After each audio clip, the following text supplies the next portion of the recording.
القضيه ديال اليوم كان واحد النهار، الشيء كان وقع في الغرب تنظن 2008 بينما كنت ملحقا باحدى المراكز المؤقته في الغرب.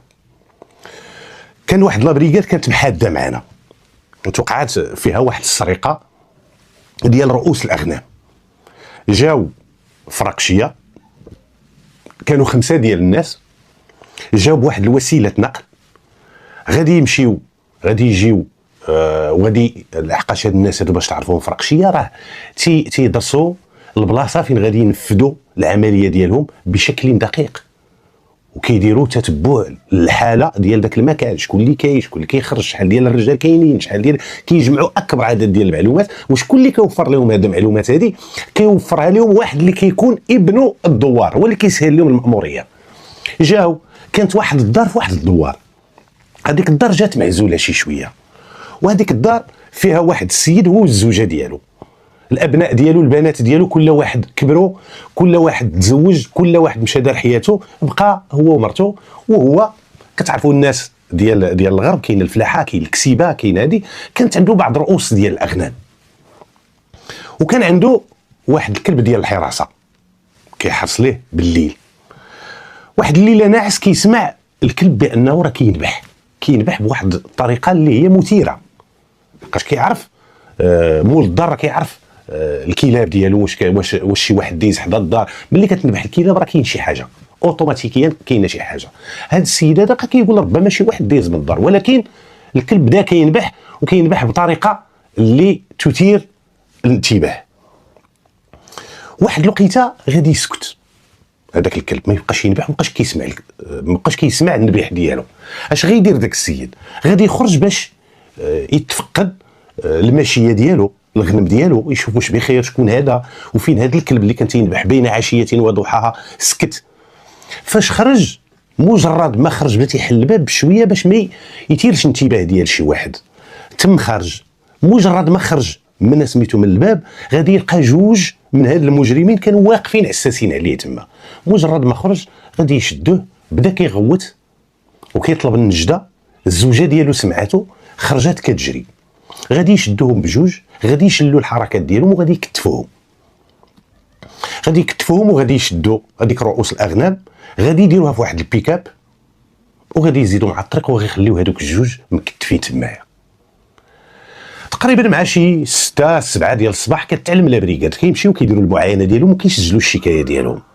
واثناء المعاينه واثناء الانتقال لعين المكان غادي يعاينوا داك الكلب بانه توفى.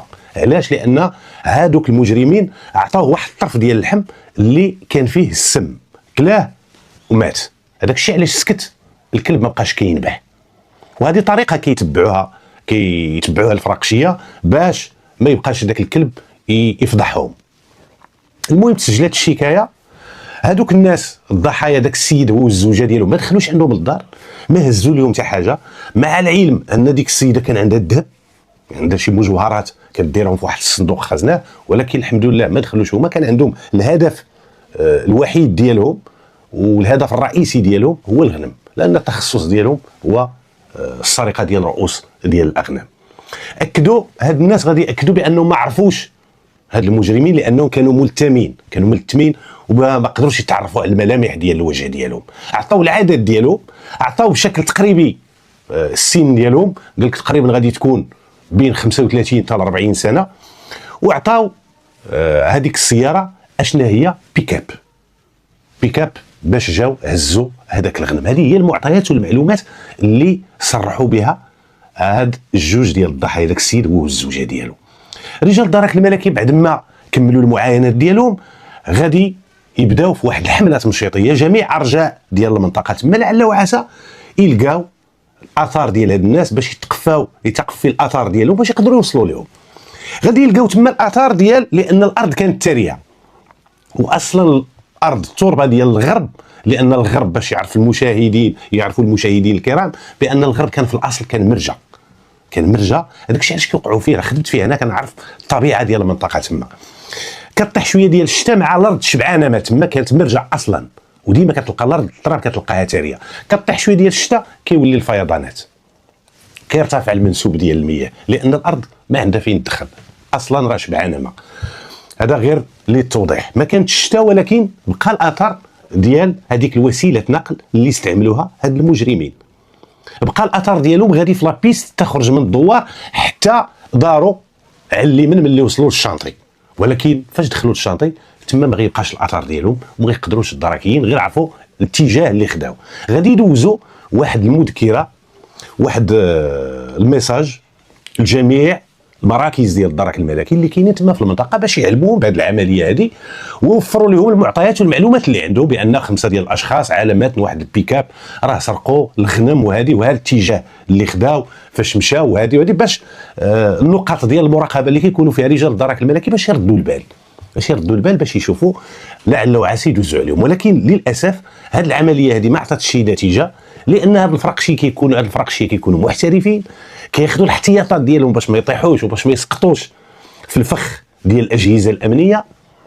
وهاد الفرقشيه تيكونوا غالبيه ديال الاحيان القضايا ديالهم كتكون عند رجال الدرك الملكي، لان هاد الناس كينفذوا العمليات الاجراميه ديالهم في المدار القروي ماشي في المدينه. هذاك الشيء علاش كتلقى 99% ديال القضايا كتكون عند رجال الدرك الملكي ديال الناس ديال الفرقشيه. المهم دارت مجموعه ديال الاجراءات، دارت الحمله التمشيطيه، تم الرفع ديال هذاك الاثار ديال دوك العجلات، وتاكدوا الدراكين بان بالفعل بيكاب ماشي كاميو، لحقاش الا كان كاميو غادي يكونوا 2 روايض 4 روايض اللور عاد 2 لقدام، هذه فيها 2 روايض لقدام 2 روايض اللور. يعني هذاك المعلومات اللي دلاو بها الضحايا راها صحيحه. هنا غادي الدراكين غادي يشوفوا شكون اللي في المنطقه تما اللي عنده سوابق، وشكون اللي عنده هذيك البيكاب بداك اللون، ولكن ما نعرفوش النوع ديالها. هذيك السيده وداك السيد عطاو اللون لا اقل ولا اكثر، اما النوع ما تيعرفوش اصلا ناس، لان ناس ما قاريينش. وهذه قال لك ودي النوع ديال الطوموبيل ما كنعرف حتى شي نوع ديال الطوموبيل، كنقول هذيك بيكاب، كنقول هذيك طوموبيل صغيره، هذا الشيء اللي كنعرفو.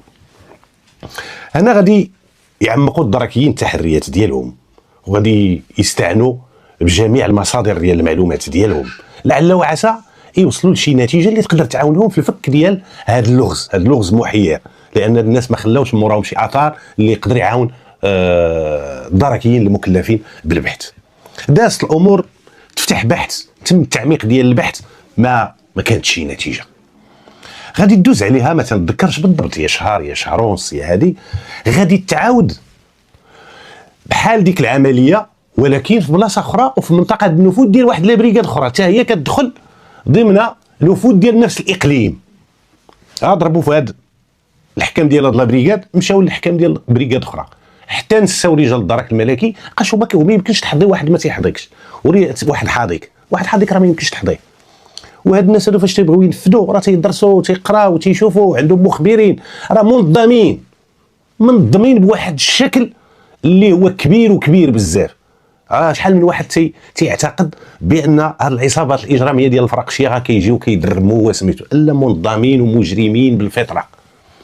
كتلقاهم من اصعب المجرمين هما الفرقشيه. علاش؟ لحقاش كيكونوا قتال اصلا، وإلا تلاقى معك وقفتي ليه في طريقه كما قلت لك وبيقدر ينحي الانسان، يعني ما عندهمش حدود. والدراكيين كيعرفوا هذه المساله، وغالبيه ديال الاحيان تيكونوا مسلحين، بعض الحالات تيكونوا مسلحين، كتكون عندهم الخماسيه، كتكون عندهم مجموعه ديال الامور باش يدافعوا على راسهم الا طاحوا في شي موقف اللي يكونوا محاصرين.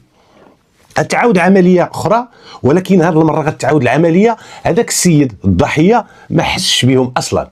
حتى الصباح ناض السيد اللي كيرعى عليه الغنم، بغى يخرج الغنم من الزريبه، ما لقاش الغنم، لقى الزريبه خاويه.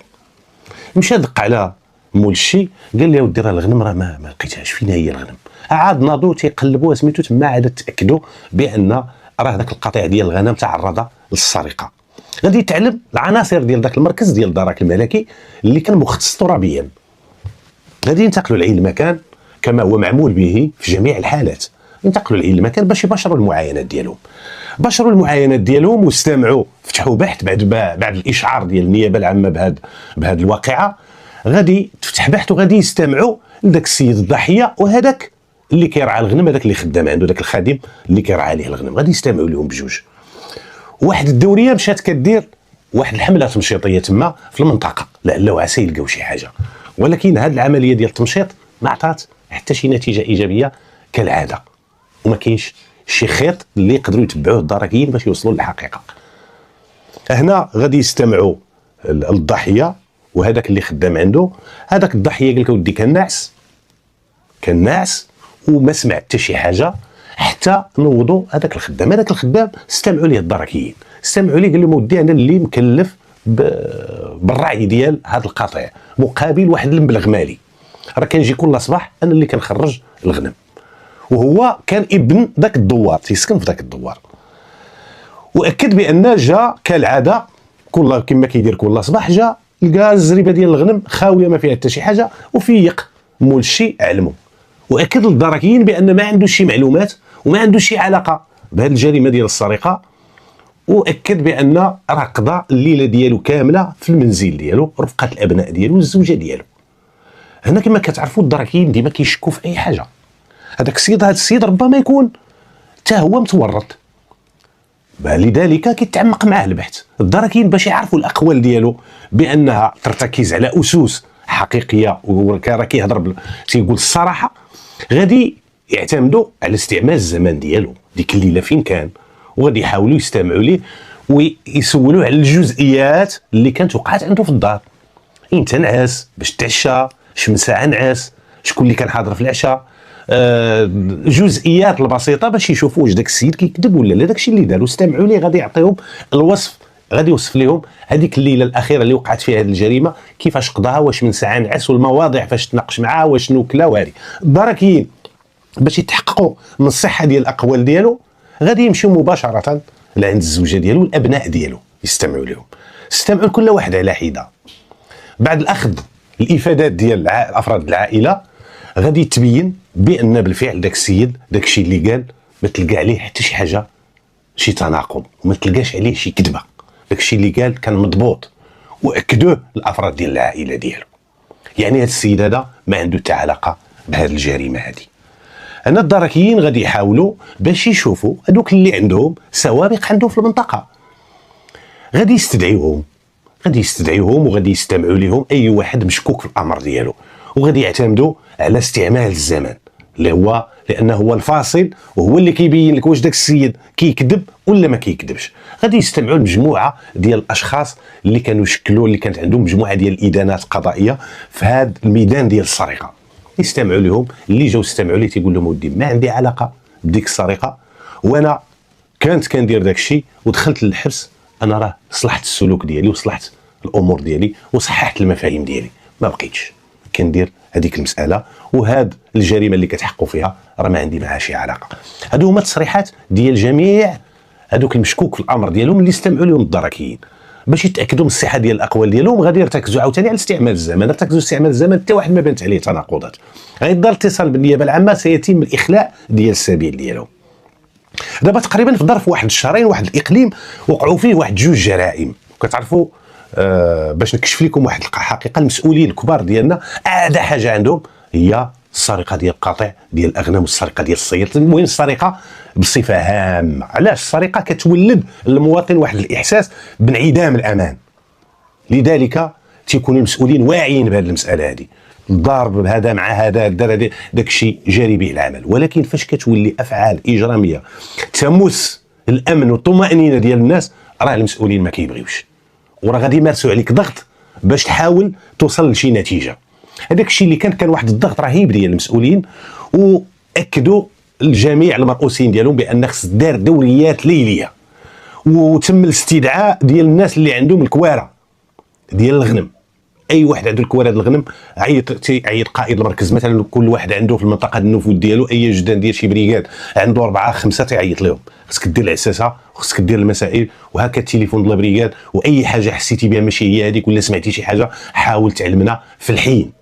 يعني داروا واحد الحمله تحسيسيه لدوك الناس باش يتعاونوا معاهم. اما الدركيين راه غيبداو يديروا دوريات ليليه، ولكن باش غادي تحضي واحد منطقه النفوذ متراميه الاطراف، عندك واحد 20 دوار ولا فين غادي تمشي فين غتجلس، واخا تحضي التدعيه، راه بطبيعه الحال الا ما كانش تآزر ديال المواطنين والا ما كانش تبادل ديال المعلومات والتنسيق ما غنوصلوش لشي نتيجه.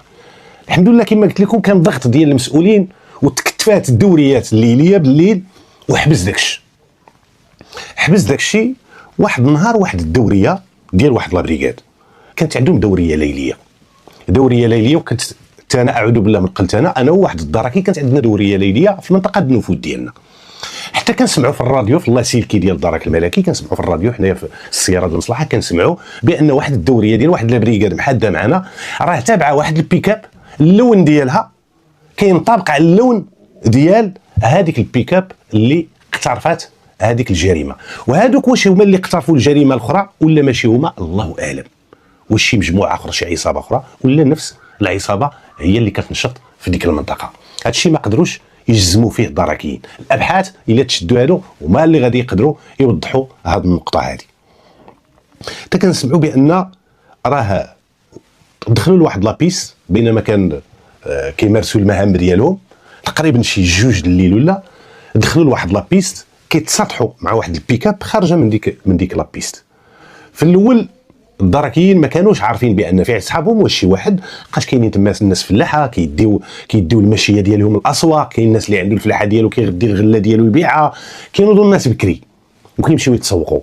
لذلك الدراكيين ظنوا بان راه شي واحد من الناس ديال القبيله تما اللي غادي للسوق الاسبوعي ديال واحد البلده اللي كانت تما قريبه.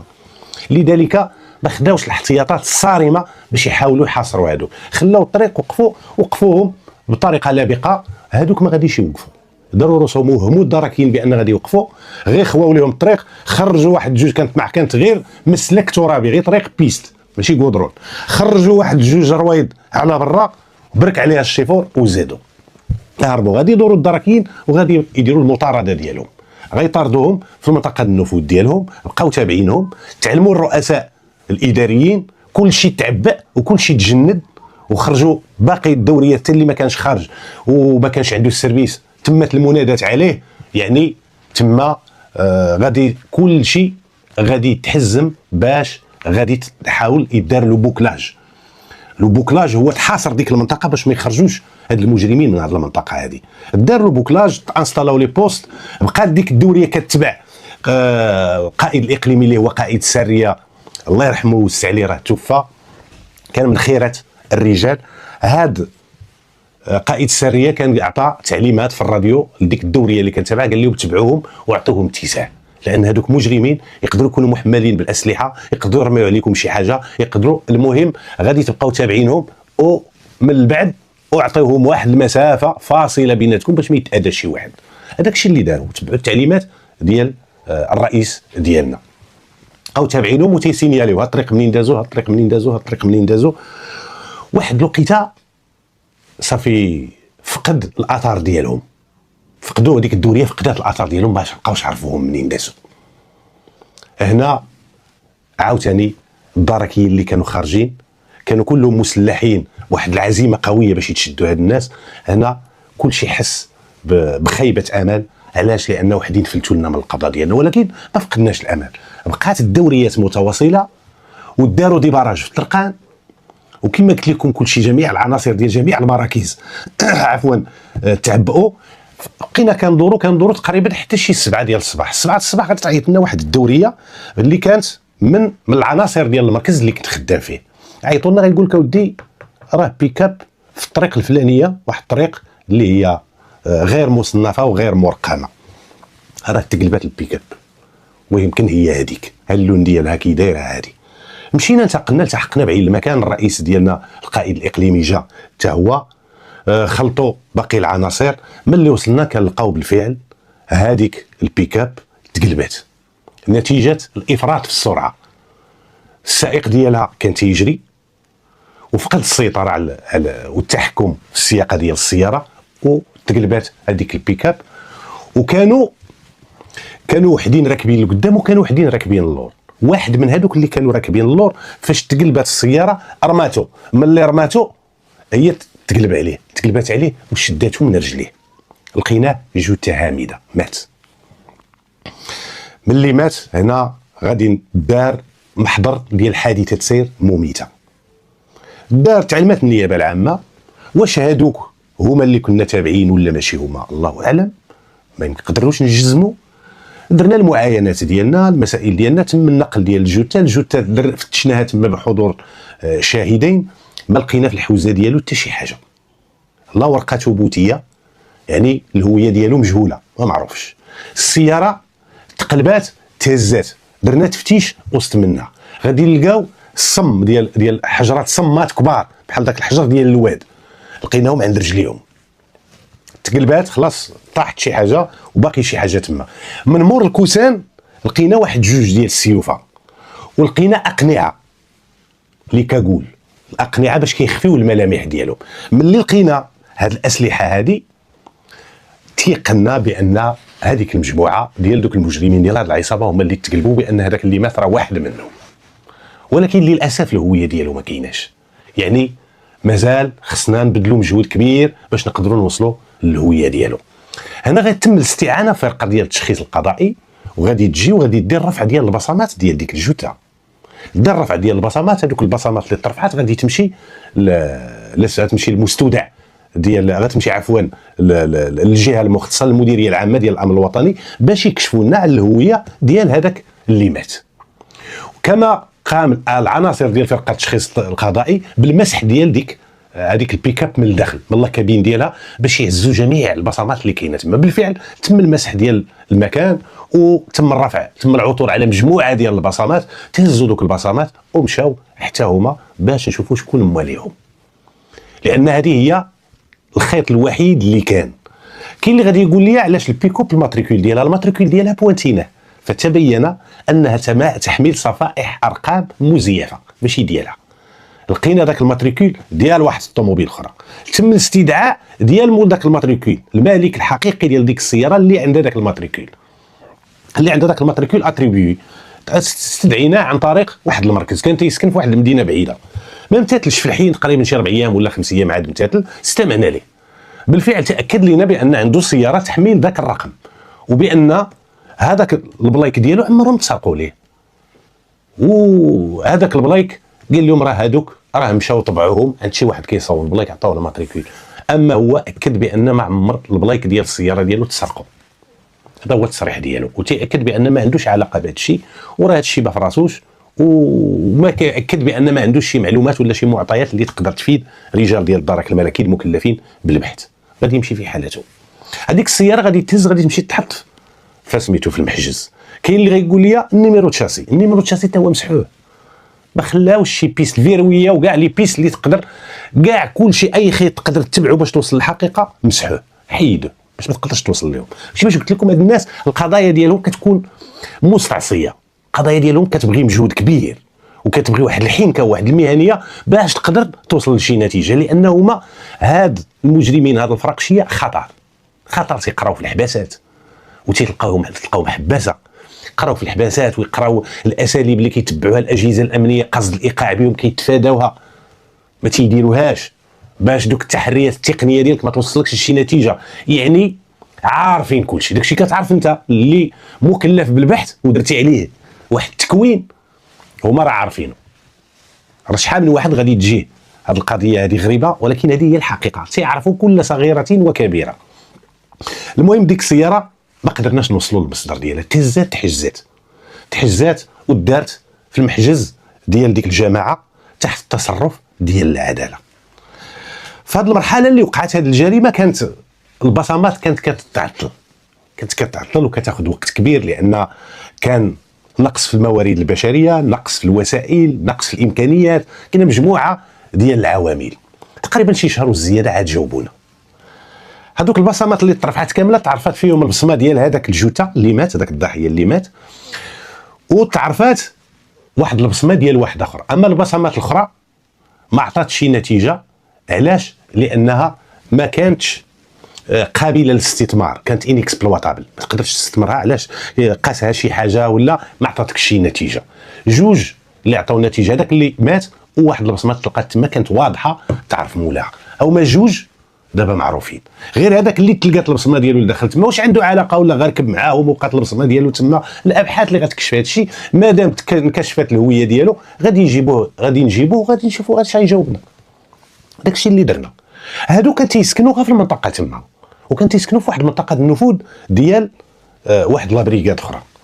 وهادوك الجوج كلهم عندهم ادانات قضائيه، واحد كانوا عنده 3 ديال الدخلات وواحد كانوا عنده 2 دخلات، وكلهم مع السرقه.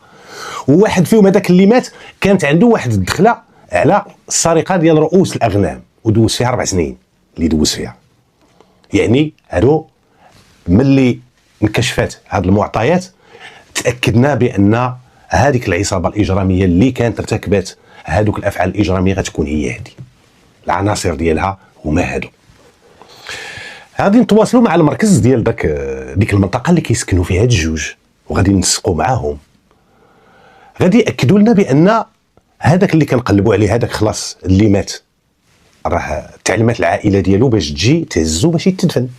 هذاك الاخر اللي خلى غير البصمه ديالو باقي حي، سولوا عليه الدركيين اللي ساكن عند من ساكن، غادي ياكدوا لهم المخبرين ديالهم والناس اللي كيوفروا لهم المعطيات بان بالفعل كاين داك السيد، ولكن راه ما كاينش في الدار ديالو، وراه مده غابر. فين مشى الله اعلم.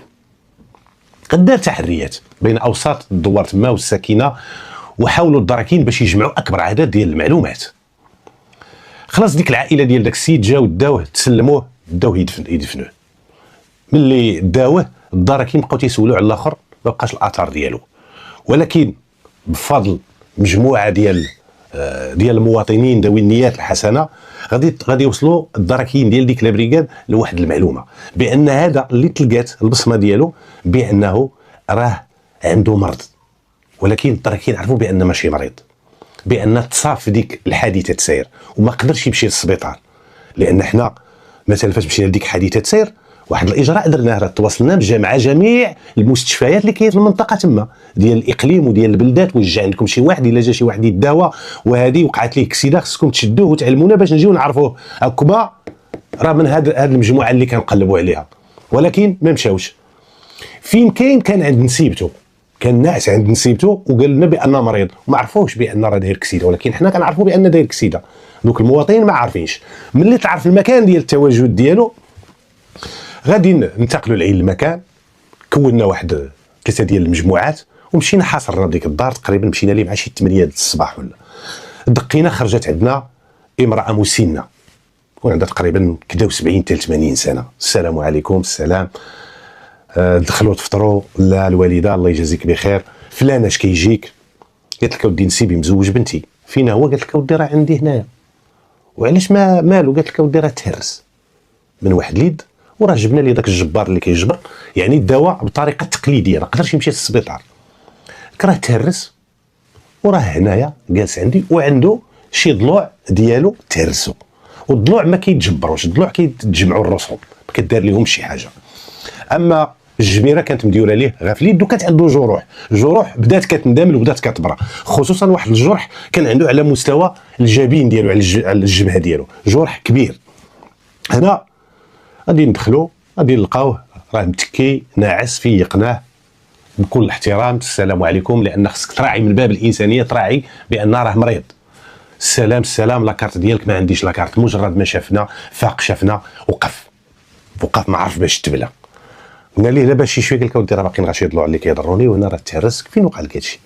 قال لك اودي راه طحت من واحد السلوم، وهذه فين طاح شي سلوم، كنتي في كسيده.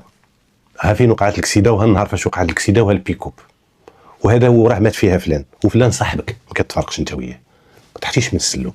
كذبتي على هاد المراه هادي، وعلاش جاي لهنا؟ ما عندكش دارك؟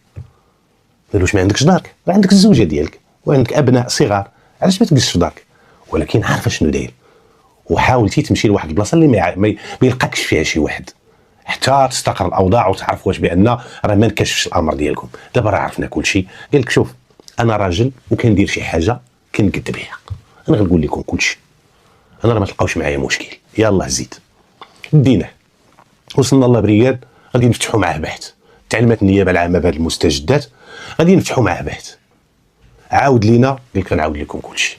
قال لك ودي حنا 5 ديال العناصر، حنا نسجلنا العلاقات ديالو في غالب الاحيان. هاد العصابات كيسجلوا العلاقات ديالو داخل اسوار السجون، داخل الاسوار. للاسف هذيك نورمالمون مؤسسه سجنيه كدار لتقويم السلوك ديال الانسان، ولكن بعض المرات كتلقى ناس اللي كيخرجوا عاد كيتزادوا في الاجرام ديالهم، وكيبداو يدرسوا تما وبداو هادي وبداو بحال هادو نسجوا علاقات واتفقوا من السجن بان ملي غيخرجوا غادي يديروا عصابه وغادي يبداو يشفروا في الغنم.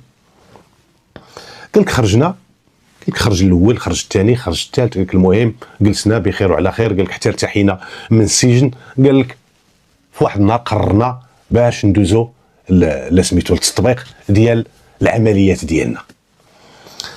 اول حاجه ما عندهمش وسيله نقل باش يهزوا، ما يمكنش شي واحد يمشي ويكري ويديه معاهم. غادي يقول لهم شكون نتوما وديال من هذا الغنم، يعني خصهم سياره ولا خص يكون واحد مجرم عنده طوموبيل. وسيله نقل اللي يستعملوهم ما عندهمش. غادي يمشيو يسرقوا البيكاب غادي يسرقوها بواحد البلده كتبعد تقريبا شي 180 كيلومتر على البلاصه اللي كنا فيها. مشاو لاقليم اخر سرقوها من تما. غادي نتواصلوا مع العناصر ديال المركز الدرك الملكي تما بعد ما قالوا لنا تقريبا التاريخ فاش داروا هذا الفعل الجرمي. غادي يقلبوا في السجلات ديال المحاضر العناصر ديال ذاك المركز وغادي ياكدوا لنا يقول لك بالفعل كاينه عندنا شكايه ديال السرقه ديال واحد البيكاب من واحد الدوار، وقلنا لهم هذيك البيكاب راه كاينه، راه تحجزات وراه تحجزات عند واحد العصابه اجراميه. دابا خصكم باش تعلموا السيد وتجيو نتوما باش تستمعوا لهذا. المهم استمعنا ليه. قال لك سفرنا في السياره. قال لك من بعد غادي ندوزو على التطبيق العمليات ديال السرقه ديال تفرقيش. قال لك هنا في الاقليم درنا جوج، بالفعل جوج اللي داروا، حتى ديك الاخرى اللي دارت هما اللي داروها، نفس المجموعه نفس العصابه اللي ارتكبت هذيك السرقه هذيك. وكشفنا على 3 السرقات داروا خارج الاقليم، واحد الاقليم اخر. غادي نتواصلوا مع دوك لي بريغات تا هما، غادي يقولوا لنا بالفعل بانهم سجلوا محاضر تتعلق بالسرقه ديال رؤوس الاغنام. قلنا لهم راه شي وحدين من العصابه راه كاينين، راه مشدودين، واحد بعدا مشدود واحد ميت. غادي يكشف لنا على الشركاء ديالو المساهمين معاه اللي كانوا متورطين معاه اللي كانوا كيقترفوا مع هذه الافعال الاجراميه. يكشف لنا على 3 الاسماء اخرى، 3 الاسماء اخرى. واحد مات هما 5 كانوا ب5. درنا اتصال بالنيابه العامه بعد ما كشفنا على هذه المعطيات. غادي تعطينا التعليمات بالوضع ديالو تحت التدابير ديال الحراسه النظريه. انا كنت باقي تما كنباشر انا وباقي الزملاء ديالي، حنا تقريبا 3 كنباشروا معاه البحث. قائد المركز هز باقي العناصر وعيط لقائد السريه وصافطوا عناصر اخرى ديال الدرك الملكي من مراكز مجاوره في اطار المؤازره في اطار الدعم، وغادي ينتقلوا يكونوا مجموعات وغادي يمشيو عند هاد ال3 هادو. هاد ال3 اللي كشف عليهم هذا اللي تشد. غادي يمشيو غادي يتشدوا جوج مجموعات غادي تنجح العمليه ديالهم. واحد ما لقاوهش، ما كاينش تما، وساق الاخبار بان تشد هذاك وهرب. واش الله اعلم، واش غير بالصدفه ما تلقاش تما، ولكن مادام مشاو لعندو ما لقاوش ما باقيش غادي يعاود يرجع. هذه كانت عندنا قناعه، خصوصا هاد المجرمين اللي كيكونوا محترفين.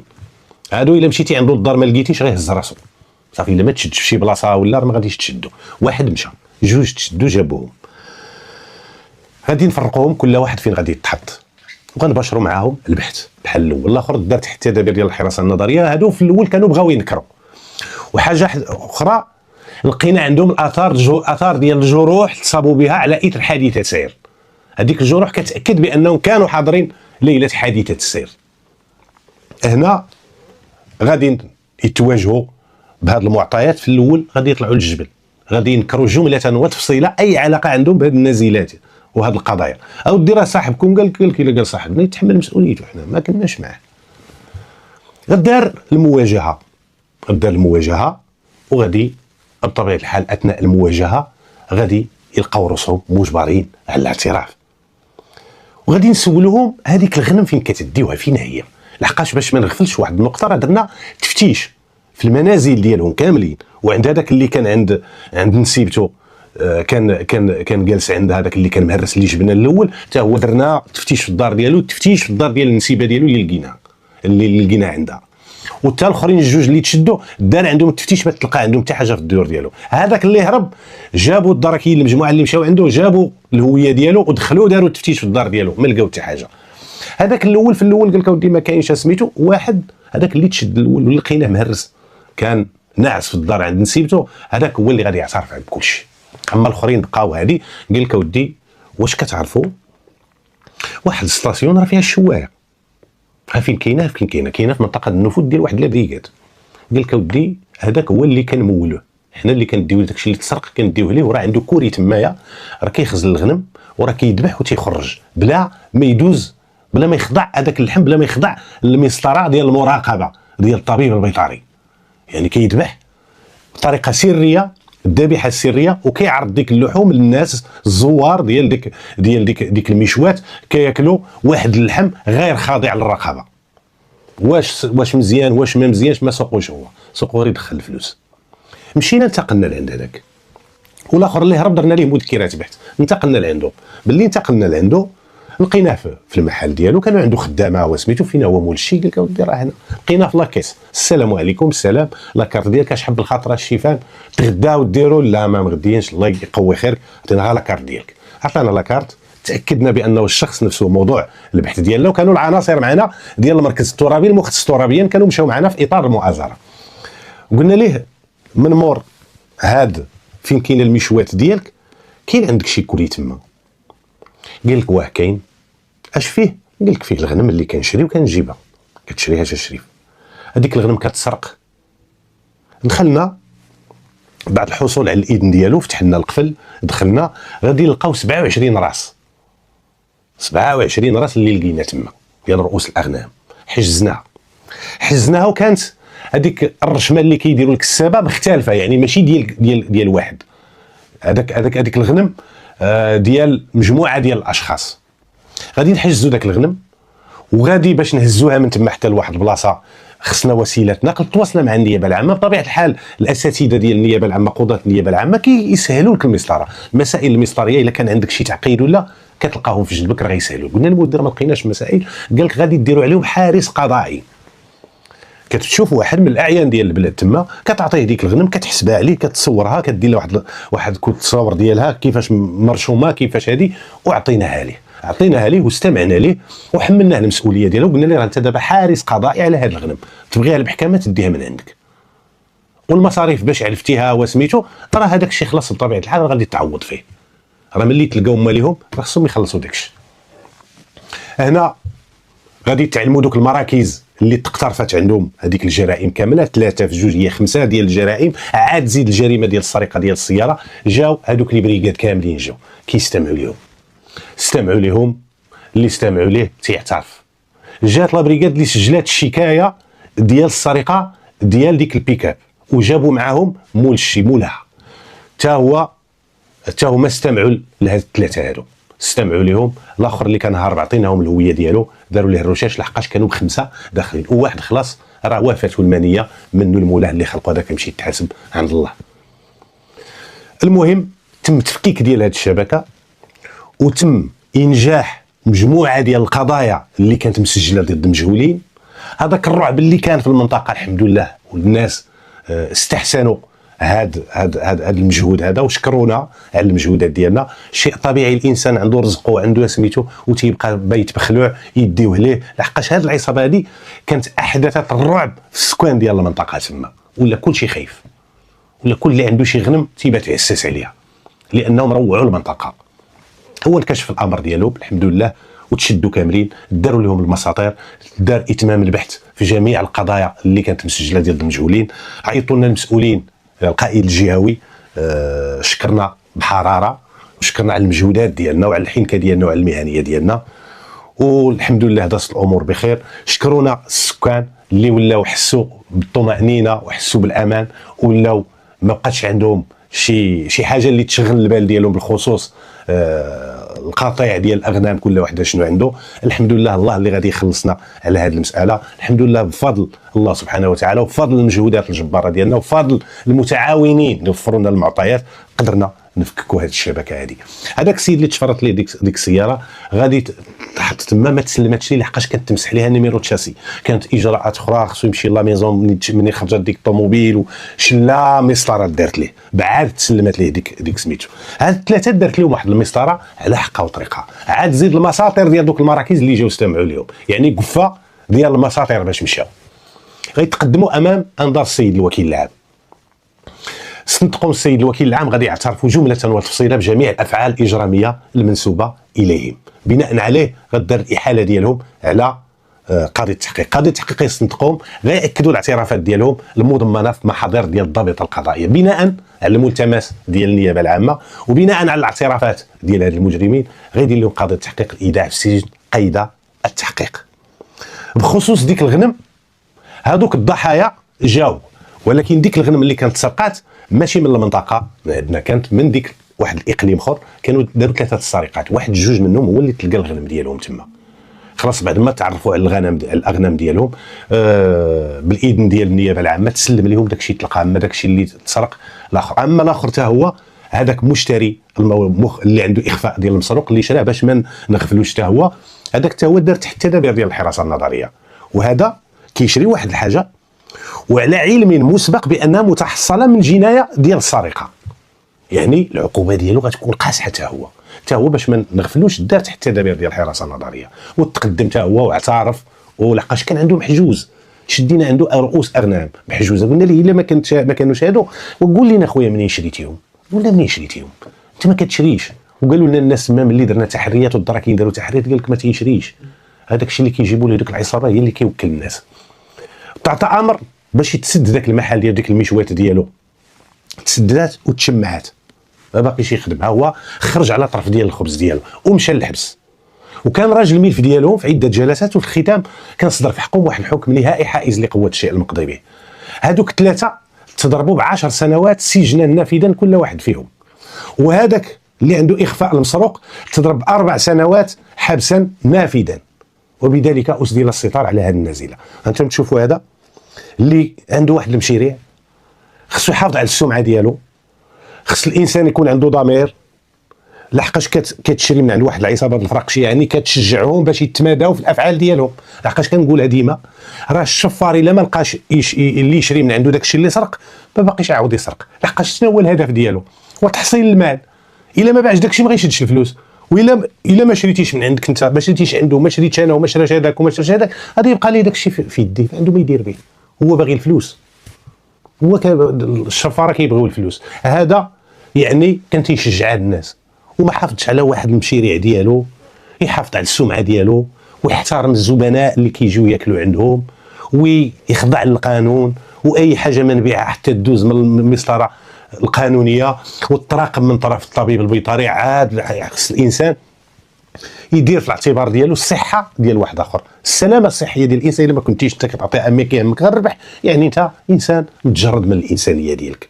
وهو تشم عليه المحل، ما باقيش يعاود يخدم تما، جرى على رزقه، ها الحبس، ها المشاكل، ها هذه، عيا ما يدير وعيا ما يربح، ولكن جات ضربه واحده غير تهرس ليه ظهر. نتمنى باش تخاد عبر وتخاد دروس من هذه القضيه هذه، والناس اللي كيشريو حوايج مسروقه من عند المجرمين خصهم يعرفوا بانهم عندهم واحد القسط كبير وكبير وكبير بزاف من المسؤوليه.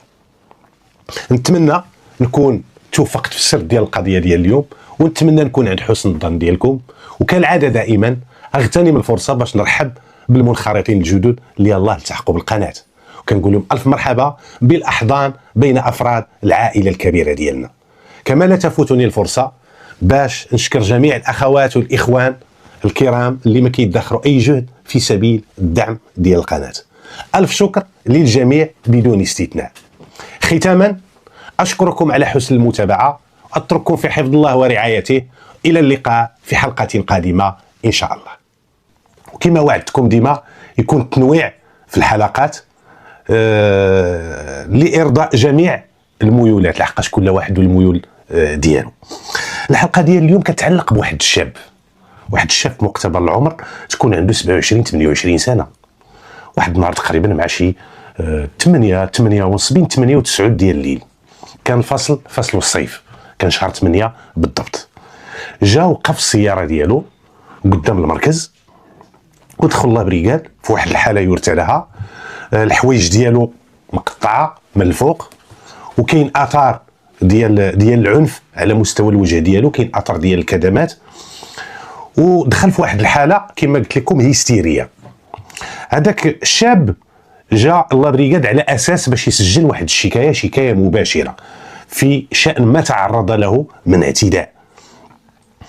بعد ما هدأنا من الروع ديالو، بعد ما استجمع الانفاس ديالو، غادي وعلمنا النيابه العامه غادي نفتحوا معاه بحث وغادي نستمعوا ليه، في واحد التصريح اللي هو مفصل باش يكشف لنا اشنا هو هذا الاعتداء اللي تعرض له.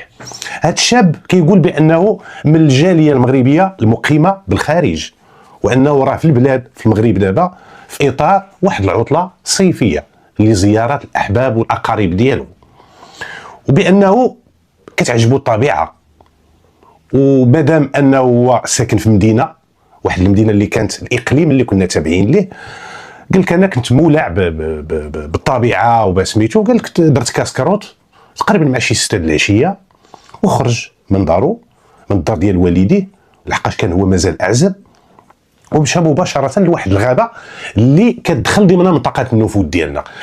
خرج من منطقه النفوذ ديال الشرطه وجا لمنطقه النفوذ ديال الدرك الملكي، ديال داك المركز اللي كنت كنخدم فيه. وكانت واحد الغابه داخله في سميتو في المنطقه النفوذ ديالنا.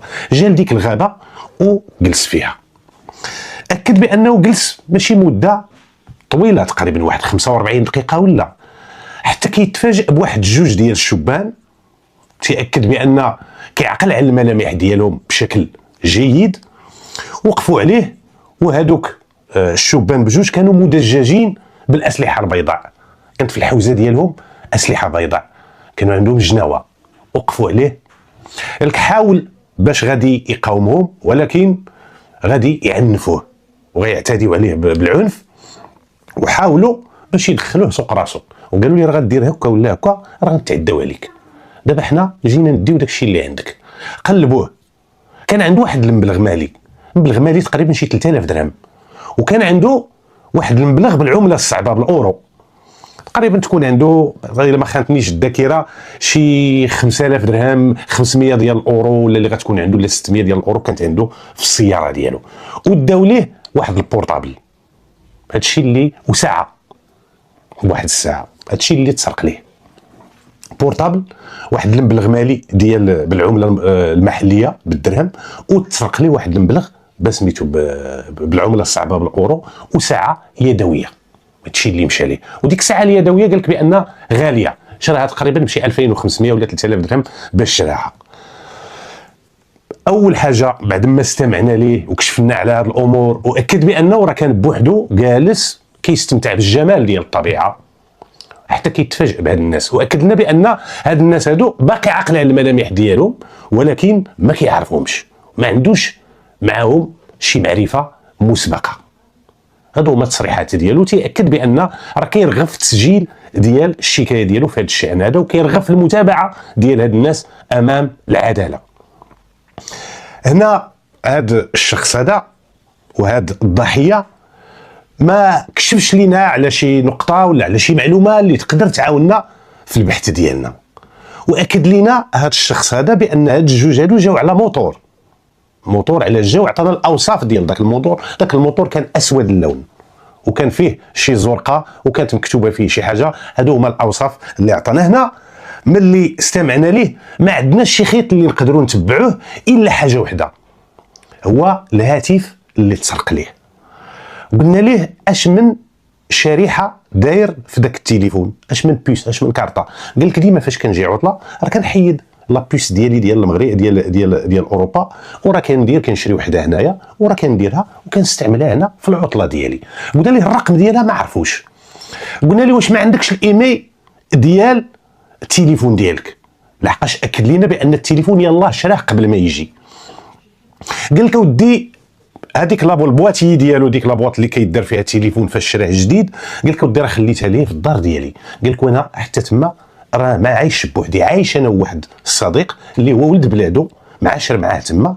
قال لك غادي نعيط له يدخل للبيت ديالي ويفتش في الاغراض ديالي لعله عسى الا لقى هذيك البواتي. قال لي الا لقى داك البواتي يصور لك هذيك الكونطرا ويصور لك دوك الوراق باش نشوفوا لي مي ديال التليفون هو اللي يقدر يعاوننا.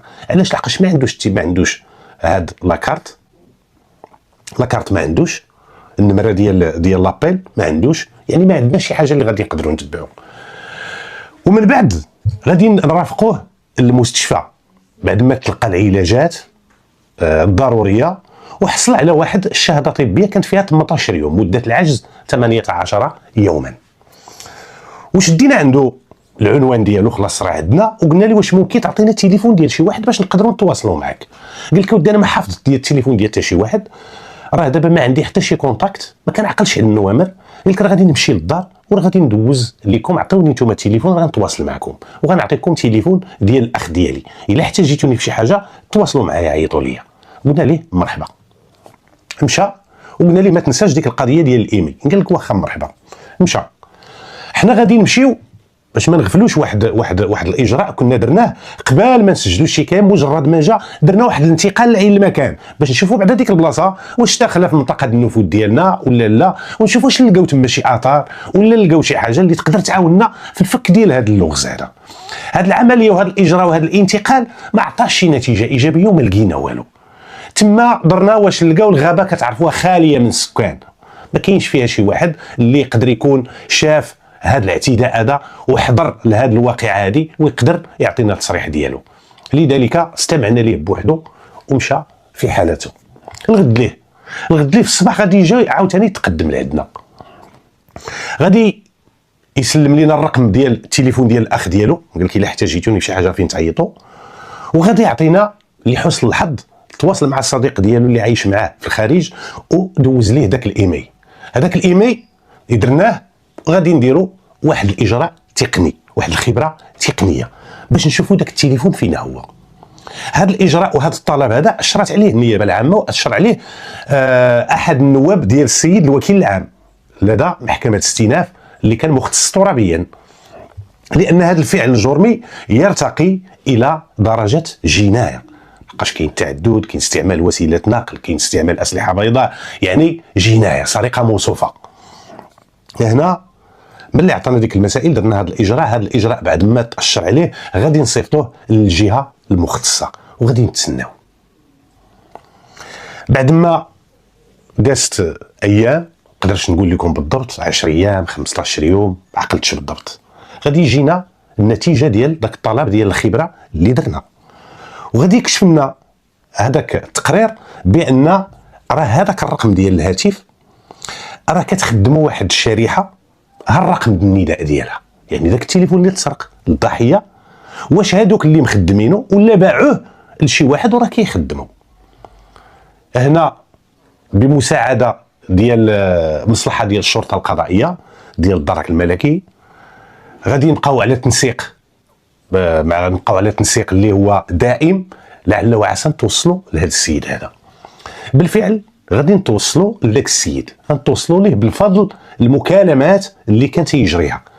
غادي نمشيو عند واحد كان تيهضر معاه، عنده الرقم النداء ديالو مكتوب سميتو، مشينا عنده السلام استدعيناه، السلام عليكم السلام، شدينا الهويه ديالو، الله يجازيك بخير، واش الرقم النداء ديالك هذا، واش النيميرو ديال التليفون ديالك هذا؟ قال لك واه نيميرو التليفون ديالي هذا. هذا الرقم هذا كيعيط لك، بغينا نعرفوه شكون هو. قال لك ودي صديق ديالي. اش كيدير هذا الصديق ديالك؟ قال لك هذا الصديق ديالي طالب، وقال لك رحنا بجوج طلبه في الجامعه. الاسم ديالو، قال لك ودي الاسم ديالو، العنوان ديالو، المسائل ديالو. قلنا له واش ممكن تعيط ليه يجي لعندنا؟ قال لك ممكن، ما كاين حتى باس. علاش؟ قلنا له غير عيط ليه وراه غادي تعرف علاش. غادي يتصل به، التليفون قدامنا تما، السلام بخير لاباس، فين راك؟ المدينه هذيك، المدينه فين كانوا ساكنين كاملين، لا الضحيه لا هذا اللي تعيط في التليفون اللي عيطنا ليه دابا استمعنا ليه، ولا هذا اللي بغيناه دابا اللي مخدم التليفون اللي مسروق، كلهم كانوا ساكنين في واحد المدينه، الاقليم اللي كنا تابعين ليه. غادي يجي تقريبا شي ساعه ديال المكانه، ولا غادي يجي لك كانت واحد 40 كيلومتر اللي كانت المسافه الفاصله بين هذيك المركز اللي كنا فيه وبين المدينه. غادي يجي نشدو عنده لاكارت ناسيونال ديالو، وبعد ما تاكدنا منه بان الشخص نفسه موضوع البحث ديالنا، غادي نوريوه الرقم ديال التليفون. قلنا له واش التليفون ديالك؟ قال لك ديالي. قلنا له واش التليفون عندك؟ قال لك عندي. جبت التليفون، حط التليفون الاوصاف اللي عطانا السيد، حلينا التليفون، قلنا له واش ممكن تحلو؟ قال لك مرحبا. حليناه، مشينا ليمي ديالو، لقينا ليمي ديالو مطابق ليمي ديال هاد الضحيه ديال التليفون ديال الضحيه، يعني هذاك التليفون هو اللي مسروق. قلنا ليه، قال لك ما يكون باس عادي. قلنا له ودي هذا التليفون خصك تقول لنا المصدر ديالو. علاش؟ لان التليفون تسرق لواحد السيد تعرض لواحد لاغريسيون في الغابه الفلانيه، ودابا واش انت ولا ماشي انت؟ قال لك ودي انا طالب ما يمكنش باش غادي ندير هذا الفعل هذا. انا هذا التليفون هذا شريته، قلنا له واخا بلاتي، غادي نعيطوا لذاك الضحيه وقلنا ليه ضروري غادي تلتحق بينا في المركز، راه محتاجينك ضروري. غادي يلتحق هذاك السيد هو الاخ ديالو، غادي يلتحقوا بينا بالمركز. هذاك الشاب اللي كان عنده التليفون غادي نديروه وسط مجموعه ديال الشباب. هذا الضحيه غريب على المنطقه، ما كيعرفش الناس ديال البلده تمايا. وقلنا له واش تقدر تعرف شي واحد ولا دوك الجوج اللي تعداو عليك؟ بدا كيشوف حتى هي، قال لك لا ما كاين فيهم حتى شي واحد. قلنا له واش التليفون ديالك هذا؟ قال لك التليفون ديالي هذا. تما ملي تاكدنا بان السيد ماشي هو اللي سرق، باش نعرفوه كيهضر على بالحقيقه وتيهضر يقول الصراحه. قلنا اللي غادي تقول لنا المصدر، قال لك غنقول لكم اي حاجه، انا راه الوالد ديالي اللي شرى لي التليفون. تفوقت نجحت في الدراسه ديالي بواحد المعدل اللي زوين، وراه كان قاولني الوالد باش يشري لي تليفون. قال لك شراه ليا. قال لك ملي شرى لي التليفون من عند من شرى لك الوالد التليفون؟ قال لك ها مول الحانوت عند من شريناه. ايه مرحبا، فين كاين هذا مول المحل هذا؟ قال لك هذا مول المحل راه كاين في المدينه ماشي في البلده عندنا. غادي ننتقلوا معاه لأي المكان، لديك البلاصه فين باع داك التليفون، يورينا داك المحل منين شرى داك التليفون. غادي ننتقلوا معاه، غادي نمشيو. كان واحد البلاصه فيها محلات ديال التليفونات والاصلاح ديال التليفونات، وهذه دخلنا معاه. مجرد ما دخلنا تما كتعرفوا جدارميه بالزي الرسمي ديالهم، بالاسلحه ديالهم، بالحزام ديالهم داخلين، كلشي كيشوف صحاب الحواند. هذيك الزياره غير مرغوب فيها، وكيشوفوا واحد جايبينه معنا راه شيء طبيعي، وعارفين علاش بان راه شي حاجه مسروقه تباعت تمايا، وبقاو تيتسناو عند من غنمشيو. يعني كلشي ولينا محط انظار ديال الجميع تما، حتى ورانا المحل. السلام لقينا واحد شاب مقتبل العمر. قلنا له واش هذا عند مول الحمز عند مشيتي؟ قال لك ماشي هذا. قال لك واحد السيد كبير شويه، تكون عنده 37 38 سنه حتى 40 سنه. قال لك واحد من شريت. قلنا داك السيد واش المحل ديالك؟ داك الشاب ولا ديالك؟ قال لك ودي انا غير خدام هنايا. فين مول المحل؟ قال لك كنعيط ليه، اتصل به في التليفون التحق بينا. خلط علينا تما في المحل، شدينا عنده لاكارت ناسيونال. قلنا له واش المحل ديالك هذا؟ قال لك واه المحل ديالي هذا. قلنا ليه الله يجازيك بخير، واش هذا السيد كتعرفو؟ قال لك ودي ما عقلتش عليه. وريناه التليفون، قلنا ليه هذا التليفون هذا انت اللي بعتيه ليه؟ قال لك ودي بعت التليفونات ويذكرني. قال لي امتى؟ قال لي جيت انا والوالد، هاي امتى. هذاك الشاب قال لي راه كاينين الكاميرات، هما الكاميرات، راه جيت انا والوالد ديالي وشرينا عندك الثمن باش. قال لك ودي يابس بالضبط عقلت داكشي اللي قال هذا السيد كاين. قال لك جا هو الاب ديالو وشري عندي التليفون وهذاك المبلغ باش شراه. هذاك الهاتف خلاص تحجز لانه مسروق، ما يمكنش نخليوه للسيد. تسرق هذاك التليفون، درنا الاتصال بالنيابه العامه، قال لك الحجز ديالو تحجز الهاتف هذاك. قلنا له غادي تمشي معنا، استمعنا ليه تما. قلنا ليه الله يجازيك بخير غتقول لنا عند من شريتي التليفون؟ هذا التليفون اللي بعتيه لهذا الشاب هذا هو الوالد ديالو، غتقول لنا عند من شري عند بعتيه؟ قال عند من شريتيه؟ قال لك اودي كنعرف السيد عند من شريته. قال لك السيد ماشي ديال التخرشيش، واحد الشاب راه معروف هنايا وهادي. قلنا ليه الاسم ديالو؟ قال لك بلاتي راه واحد الصديق ديالي راه هو اللي جابوا ليا، راه تيعرفوا. عيط ليه، استمعنا ليه بالفعل بان ذاك التليفون اللي محجوز واللي موضوع البحث ديالكم واللي كيشكل موضوع ديال واحد السرقه، راه شريته عند واحد الشاب اللي كنجهل الهويه ديالو، ولكن كنعرف الملامح ديالو. واكدنا في التصريح ديالو بان كاين واحد السيد حتى هو راه تيبيع التليفونات، هو اللي جابوا ليه. علاش؟ لحقاش مشاو في الاول عندك مول المحل، مشى يبيعوا عندك مول المحل. قال لي ودي انا ما عنديش دابا باش غنشريه، انا غنوريك شكون اللي. قال لك جابوا لعندي. مشينا استمعنا لذاك مول المحل، كان غير تمايا، اتصل به استمعنا ليه. قال لك بالفعل هاد الشاب هذا اللي باع هاد التليفون جا عندي في الاول. قال لك وانا ما عنديش الفلوس، كانت خارجه عندي الفلوس. قال لك هو بغى فلوسه. قال لك جبتو عند هاد الصديق ديالي. قال لك قلت لي شوف هاد التليفون واش تبغيه؟ قال لك خصوصا ان التليفون كان باقي جديد، ما فيهش شراطي ولا مكرفاس ولا. قال لك باقي جديد، قال لك يعني غادي يبغيه. قال لك انا شنو هو المانع اللي خلاني ما نديهش؟ قال لك هو انه ما كانوش الفلوس موجوده عندي. قال لك ديتو ليه؟ قال لك وخليتهم. قال لك راه تفاهموا على الثمن. قلنا ليه شحال الثمن باش حضرتي؟ قال لك اودي حضرت. شحال باش باعوا ليه؟ قال لك راه باعوا ليه ب 4500 درهم باش باعوا ليه، لحقاش التليفون ديك الساعه كان ايفون، كان غالي الله خرج. المهم قلنا ليه دابا انت هو الوسيط اللي جبتي هذا السيد هذا، جا عندك جبتيه. هذا السيد كتعرفو؟ قال لك تنعرفو. منين؟ قال لك ها فين ساكن، ها فين ساكن، ها فين ساكن، ها الاسم ديالو، ها الاسم العائلي ديالو، ها الاسم الشخصي ديالو. عطانا المعلومات والبيانات الشخصيه ديالو كلها عطاها لنا. قلنا له واش كتعرف الدار ديالو؟ قال لك تنعرف الدار ديالو. بطبيعه الحال بلا ما ندير النقاط ديال لحقاش فاش كنمشيو للمدينه راه ضروري كنمشيو عند كوميساريه البوليس تيصيفطوا معنا واحد الدوريه في اطار المؤازره. هذا الشيء راه ما غفلتو باش ما نطولش عاوتاني لا فيديو بزاف. غادي الاخوان البوليس اللي كانوا معنا في اطار المؤازره غادي نمشيو ننتقلوا لهذاك، وبقاو واحد جوج دراكيين بقاو مع داك مول المحل باش نمشيو نشوفوا داك الاخر اللي باع ليه التليفون. واحد النص جوج بقاو تما، مشينا حنا بجوج ومعنا جوج ديال الاخوان ديال الشرطه. مشينا معنا داك السيد، هزينا معنا في السياره ديال المصلحه، مشاو معنا الاخوان ديال الشرطه هما اللي عارفين البلاد وعارفين العناوين وعارفين لحقاش منطقه النفوذ ديالهم. استعنوا باعوان السلطه المحليه حتى تم التحديد ديال المقر ديال المسكن ديال المعني بالامر. الاخوان ديال الشرطه قلنا لهم الا كانوا عندكم شي ناس اللي هما متعاونين معكم مخبرين توفروا لكم معلومات ومعلومات اخباريه، الله يجازيكم بخير، الا كان ممكن يتحراو عليه فين كاين ونمشيو نجيبوه. لحقاش الا مشينا للدار الا كان هو اللي سارق راه غادي نمشيو عنده، راه ما غاديش راه الا ما لقيناش راه غيزيد مع الطريق. بقاو تيسولوا الاخوان ديال الشرطه وبالفعل حددوا المكان ديال التواجد ديالو. مشينا حتى وقفنا عليه. السلام كانوا الاخوان ديال الشرطه كانوا بالزي المدني دي زانسبكتور ديال لا بوليس، مشاو سبقونا هما الاولين. حنا كنا بالزي الرسمي ما بغيناش نثيروا الانتباه، غيشوف الزي الرسمي غيهرب. داكشي علاش مشاو الاخوان ديال الشرطه حتى وقفوا عليه، شدوا عنده لاكارت ناسيونال وجابوه لينا. سلام انت هو فلان؟ قلنا له هذاك واش هو هذا؟ قال لك هو هذا. قلنا له ركب معنا ديناه الكوميساريه، استمعنا ليه تما عند الاخوان ديال الشرطه. قال لك بالفعل هذاك التليفون انا اللي بعثو لذاك السيد. واش انت منين جاك داك التليفون؟ قال لك اودي داك التليفون عطاه ليا واحد ولد الجيران، قال لي سير بيعو. قال لك تيعرفني انا كنعرف هذا السيد هذا من مشيت في الاول، قال ما غاديش يشكوا فيك سير. قال لك ولدي جبتو، قال لك على مقابل ديال غندي انا 500 درهم. قال لك هذا هو المقابل ديالي. قال لي بيع لي التليفون 500 درهم نعطيها لك. قال لك داكشي اللي درت. قال لك خاصني الفلوس. قال لك مشيت بعتو جبت ليه الفلوس ديالو، قال لك 500 درهم عطاها ليا. شكون هو هذا؟ فلان، تا هو من ابناء واحد الحي قريب تما. قلنا ليه حطينا هذاك الاخ عند الاخوان ديال الشرطه، مشاو عاوتاني معنا الاخوان ديال الشرطه، مشينا عند هذا اللي قال لك راه عطاه التليفون.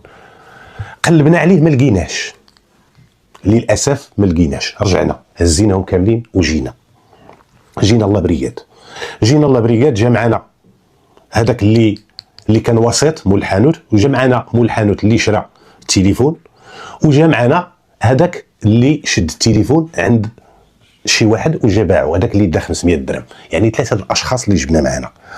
انا بعد ما عمقنا معهم البحث تيبان من خلال المسائل ديالهم، عيطنا لذاك الضحيه عرضنا عليه هذاك اللي جاب التليفون باعو. قلنا ليه واش تعقل على؟ قال لك عاقل على دوك الجوج هذوك، راه ما عمري نساهم، غادي يبقاو عندي في الذاكره وفي المخيله ديالي. جبنا عاوتاني مجموعه ديال الشبان، واحد ثلاثه ديال الشبان، ودرنا وسط منهم هاد الثلاثه. قلنا ليه ورينا دابا شكون اللي تعدى عليك هنا هذاك النهار. بقى تيشوف قال لك ودي ما تعداش عليهم، ما كاين حتى واحد فيهم هنايا. هنا تاكدنا بان داك الشاب اللي جاب باع التليفون ماشي هو، يعني كلامه على صواب وكلامه على حق، يعني ما تيكذبش. حقاش كما كيقولوا خصك تتبع الكذاب حتى لباب الدار. راه ضباط الشرطه القضائيه كتقول لهم شي حاجه زيد، انت تيتبعوك حتى يحصلوا عليك كذوب. هنا ما حصلناش على هذا السيد الكذوب، يعني داكشي كيقول كاين. هنا غادي نديروا اتصال بالنيابه العامه. قال لك هذاك اللي دار الوساطه يدار تحت التدابير ديال الحراسه النظريه. هذاك مول الحانوت اللي كان في الاول اللي جا عنده هذا الشاب وقال لي ما عنديش الفلوس نديه نديك عند من غتشريه، هذاك حتى هو دار في الحراسه النظريه. هذاك اللي شرى التليفون دار في الحراسه النظريه. هذاك الشاب اللي جاب التليفون من عند مولاه باش يبيعو حتى هو دار تحت التدابير ديال الحراسه النظريه. ولكن الجوج الاخرين مازال ما شديناهمش. واحد راه الهويه ديالو مكشوفه ومعروفه، والثاني راه ما كاينش. الاخوان ديال الشرطه كانوا وعدونا، قال لك بان راه غادي نتعقبوا الخطوات ديالو وراه غادي نشدوه. بالفعل تقريبا ما رجعنا في حالتنا شي 5-6 ديال العشيه، تواصلوا معنا الاخوان ديال الشرطه مشكورين. قال لك اودي السيد اللي كتقلبوا عليه هذاك الشاب هو راه كاين عندنا هنايا في الكوميساريه باش تجيو تسلموه. انتقلت انا ومجموعه ديال العناصر، انا وجوج ديال العناصر من لا بريغاد، ومشينا انتقلنا على وجه السرعه، مشينا لتما، وصلنا سلمنا من عندهم المعني بالامر مقابل واحد الاشهاد، وسولناه قلنا لي واش انت بعتي عطيتي شي؟ قال لك لا ما عطيت، ما درت، ما فعلت، ما تركت، انا اش هذا الباطل منين طاح لي هذا الباطل؟ وكا عباد الله، واش انا ظهري مالحه، واش انا هادي؟ بدا كيغوت. بوانتيناه تما عند الاخوان ديال الشرطه النيس، بوانتينا قلنا له بوانتيو لنا هذا الله يجازيكم بخير، بوانتاوه غادي يلقاو عنده سوابق، هذوك الاخرين حتى واحد ما عنده السوابق اللي دابا مديرون تحت التدابير ديال الحراسه النظريه. وكا عباد الله ماشي انا، ما عطيت، ما سرقت، ما شفت منية التليفون، ما عندي علاقه بالتليفون، يعني مسبق الميم. قلنا له مرحبا، هزيناه جبناه معنا بعد ما قلبناه وفتشناه واحد تفتيش جسدي دقيق، جبناه الله برياد، جبناه الله برياد. علاش كتقلب الانسان قبل ما تركبو معاك وتديه معاك للسلامه ديالو والسلامه ديالك؟ لحقاش الا كانت عنده شي حاجه اللي يمكن يضر بها راسو ولا يضرك انت، خصك تحجزها منه. ما يمكنش هازو واحد انت وما عارفوش اش تحت منه، واش تحت منه جنويه، واش تحت منه حتى غادي الطريق صايق تيجي بدا يضرب شي واحد، يعني كدار احتياطات. هذا علاش التفتيش، هذه غير للتنوير والتوضيح.